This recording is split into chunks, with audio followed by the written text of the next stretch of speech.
Muy buenas tardes, mis estimados alumnos de la Universidad José Vasconcelos. Sean bienvenidos en esta materia, Fundamentos de Contabilidad. Es un placer para mí impartir este tema, ya que es uno de los básicos y fundamentales para el desarrollo de la profesión, tanto en el área contable, pero también de sumo interés para el área administrativa. Vamos a conocer cómo se integran los elementos básicos para desarrollar una buena contabilidad, cómo se desarrolla o cuáles son los términos necesarios o importantes al hablar de una entidad económica. Para ello, vamos a iniciar con parte del material que hemos compartido, y dentro de ello es conocer las entidades. ¿Qué son las entidades económicas? Una entidad económica, vamos a iniciar con la parte medular, que esta se compone por 3 fragmentos importantes. Primero, debe de ser una unidad identificable. Segundo, debe contener actividades económicas. Y tercero, debe de tener o manejar un centro de control. Dentro de estas entidades, tiene que también cumplir con 3 factores. Primero, recursos humanos, recursos materiales y recursos financieros. Perdón, ahí mantenemos los 3 factores. Primer factor, recursos humanos.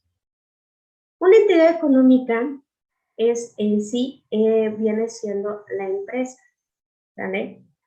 En la cual esta debe de manejar la unidad identificable, en decir, ¿a qué te dedicas? ¿Cuál es tu giro principal para que tú te puedas desarrollar dentro del ámbito empresarial?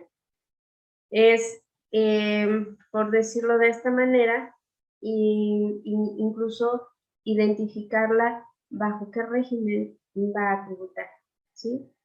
Vaya, tiene que tener actividades económicas en las cuales genere lo que viene siendo el flujo de efectivo. Y pues dentro de estos 2 factores debe de ver la parte esencial donde se lleve a cabo el área administrativa. Centro de control, ¿sí?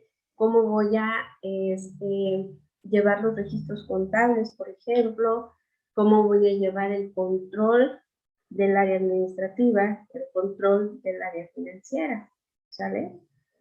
Entonces, mencionábamos también que estos 3 forman los 3 elementos que necesita una empresa, que ya sea recursos humanos.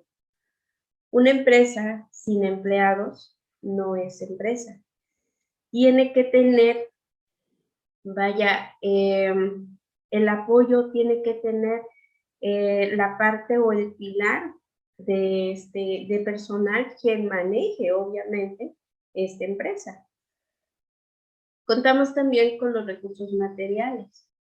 Si hablamos de los recursos materiales, esta debe contener las herramientas necesarias para prestar un servicio, para producir, vaya, o crear un producto.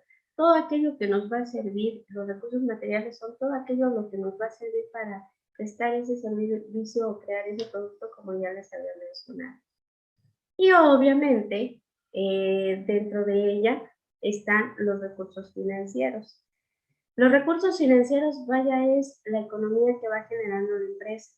Una empresa sin economía, pues tampoco es una empresa. Entonces, estos 3 factores son los que integran en sí la entidad económica, que a su vez, recalco, se compone como una unidad identificable, como una unidad de actividades económicas y que manejan un centro de control, ¿vale?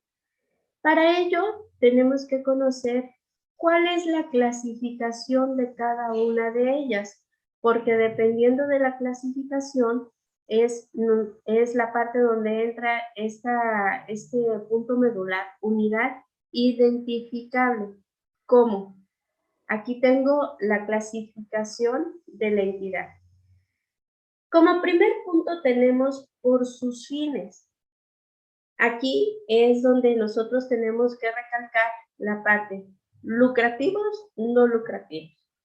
Nosotros sabemos que las entidades lucrativas son todas aquellas que perciben una utilidad o una remuneración sobre el servicio que presto o vendo un producto.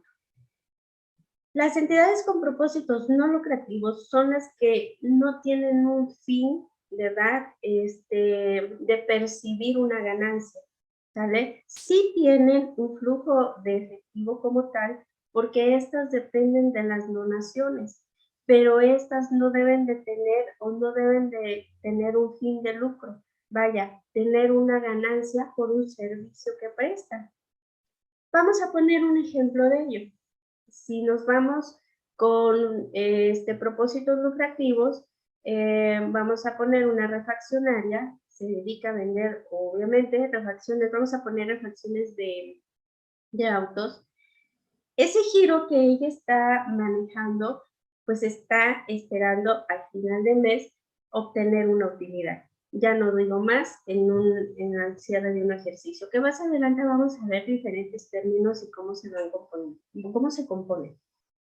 Si hablamos con propósitos no lucrativos, vamos a hablar de la Cruz Roja, vamos a hablar de bomberos, ¿sí?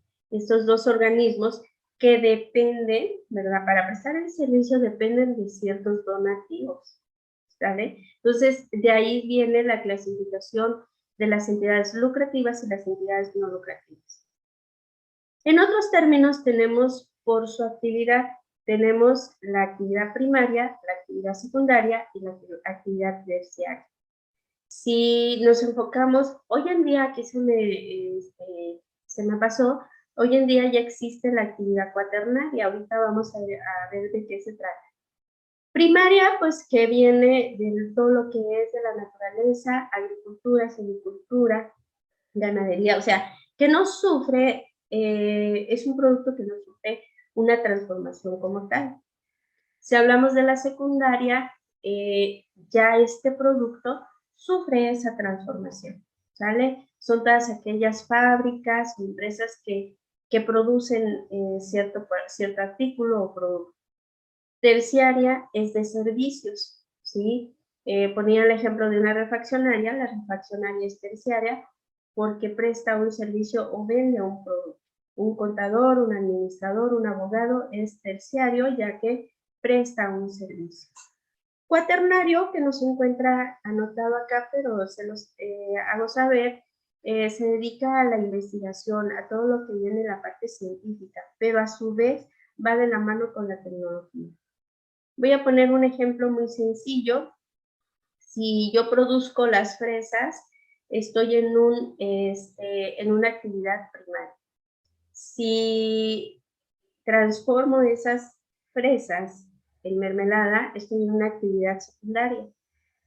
Si vendo las fresas o la mermelada, es una actividad terciaria, pero yo quiero hacer una investigación de cómo se hace la producción, qué contiene, o lo publicito en todas las redes sociales, ya es una actividad cuaternaria, ¿sí?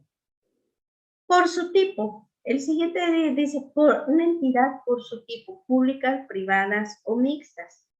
Las empresas públicas son todas aquellas que dependen del gobierno, ¿sí? Por ejemplo, hospitales, todas las oficinas de gobierno que ofrecen y prácticamente el gobierno es quien las sostiene, ofrecen el servicio, ¿sí? Escuelas públicas, ¿vale? Privadas son todas aquellas empresas, por ejemplo, la universidad es una entidad privada. Y estas a su vez se derivan tanto como personas físicas o personas morales. ¿Qué es una persona física? Es una persona que tiene capacidad jurídica propia, tiene la capacidad de decidir, ¿sí? Una persona moral es el conjunto de dos o más personas con un fin económico en común, ¿sí? Para lograr un objetivo. Entonces, estas pueden ser tanto personas físicas o personas privadas en relación a las entidades por su tipo, ¿sí?